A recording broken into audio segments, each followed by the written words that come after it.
Hey everyone, this is Joe from Loudwire, and joining me today, he is the surgeon. He is the face of fear. He's a sonic reducer. He ain't no loser. The mean green killing machine. Overkill's Bobby Blitz. Holy shit. How do I mean, I can't, that kind of an introduction. I don't know if I deserve such a thing, but it's awesome. I feel like I should be coming out WWE style here. You know what I mean? Just like Yeah. going after somebody. And in this corner, the surgeon. Well, of course, everyone, the surgeon was the lead single off Overkill's 20th album, Scorched.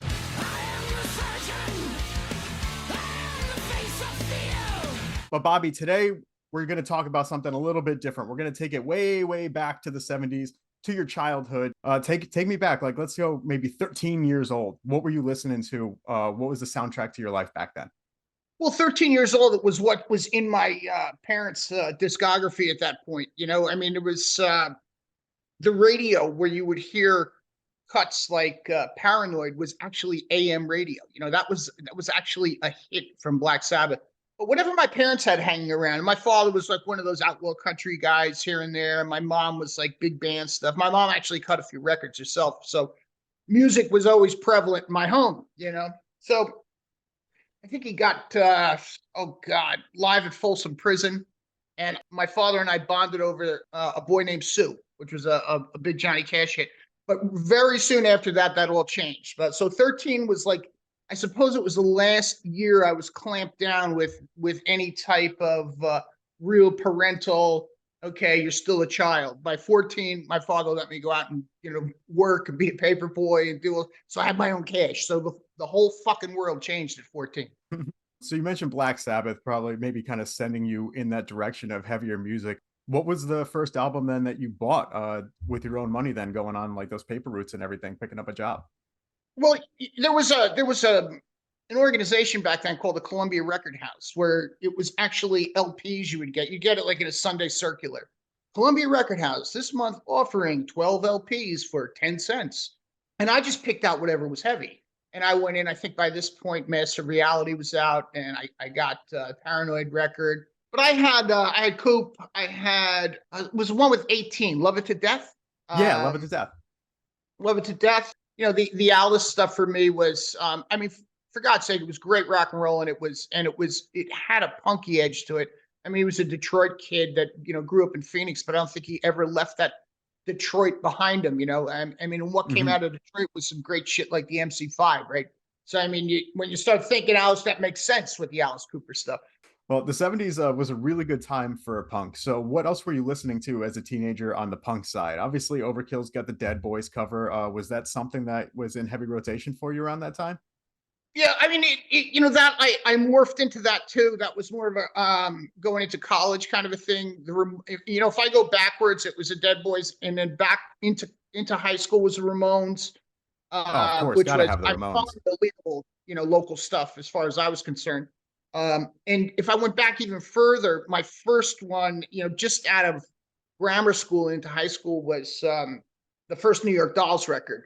And then it was, that was an awesome record. And Personality Crisis and Hills, Jet Boy is on there. And that was just like, I mean, talk about, presentation. It was unbelievable. And Johnny Thunders was just such a good guitar player for how fucked up he was, that he could just write and play and the whole thing. So it was really attractive, like dirty, shitty pop. How did you find out about Judas Priest? I used to hang out with a guy named Lou. He was on the cutting edge of all new stuff, and he introduced me to Priest in high school. That was kind of cool. He actually introduced me to Sad Wings first. I mean, that was groundbreaking record. That was just something that anybody who had any metal, churning through their veins would, that woke up the demon right there for sure. Now, what about Motorhead? They have a couple albums out in the 70s. Was that something that you heard back then, or was that something else that came into your life a little bit later? Well, sure, it was something I heard back then. I thought they got progressively better and better, even though they kept the same fucking formula, But I mean, I was exposed to No Sleep Till Hammersmith prior to that. I was exposed to Motorhead. Album. I mean, these were some great records, and I think that when the band became we started as a cover band. I mean, we wanted to be original. We wanted to Virgin Killer, right? Virgin Killer was only about a week. You know what I mean? Everybody's like, God, Virgin Kill. It was like 7 days. You know, I don't even. I maybe we did one gig under that moniker. You know, but it was. I mean, we were Scorpions fans. You know what I mean. That was Yeah. really that was the point.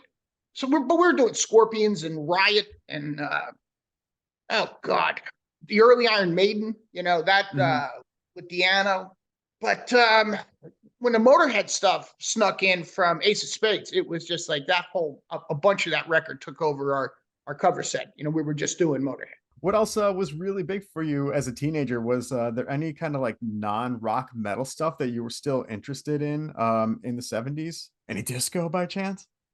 No, there was no disco. No. Um, you know, not even like to go meet girls, if that makes any sense. You know, I was more attracted to the girls who were into the punk rock stuff. You know, the only reason the only reason I ever went to Studio 54 was to either do a gig or drop acid.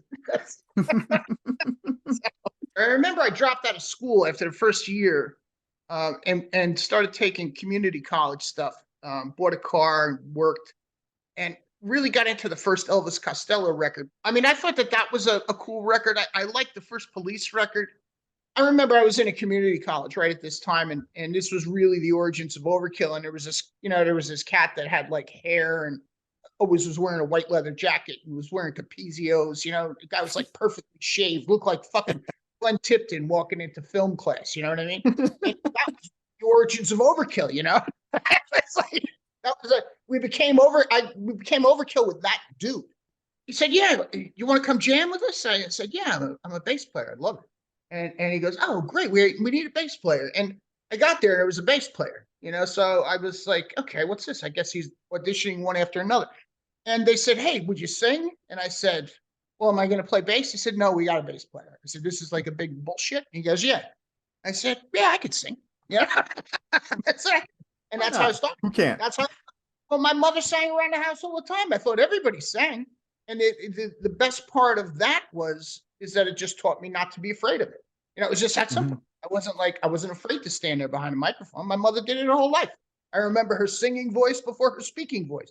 So when this guy asked me to sing, I was like, "Can you do the ACDC?" Sure.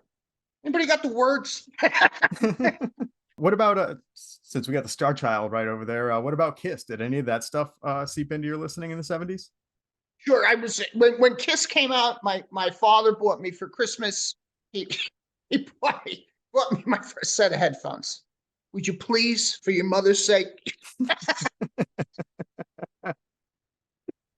Some people still say that about Kiss. And yes, and I mean, Kiss like hotter than hell. But Alive was, I mean, that was the thing Of that got course, me. that's the one. That's out of '77. It was the end of high school, and it was. So did like the banter on that record and all that stuff kind of create this idea of what a real rock and roll show should look like from a performative angle? Well, sure. I mean, I suppose that to some degree, you know, to a much lower level, we subscribe to that. And I remember our first management saying to me, you know, one of them picked me up and was taking me to the studio back in the '80s to do Feel the Fire. He goes, you know, he goes, so who's your competition? And I said, I don't know. I guess the guys in Whiplash or Carnivore. This was from Lemore's in Brooklyn. He goes, no, you're a signed band now. You're it's ACDC is your competition, and Van Halen. And my head blew up in the car. I couldn't believe he's saying this shit to me. But he was 100% right. And he said, "You got to fake it until you make it." And I was like, it actually made sense. So I think that fed into that whole show biz approach to things. I mean, we Mhm. still count light package. We still make sure that the banners we have are huge. That drum riser has got to be up in the air. There has to be, a stage full of amplification, or at least appear Mhm. like. So I think that's one of the things that Kiss has taught many bands that have survived for years, is that, you know, make it worth the money, make them want to come back with something bigger. Well, Bobby, this has been a lot of fun. Thank you so much for taking us through your childhood. Everybody watching, Overkill's 20th album, Scorched. Go get it. It's so good. Overkill are always so good. Bobby, thank you so much. We'll see you on the road. Thanks for your time, Joe. We'll see you somewhere out there. Take care, Bobby.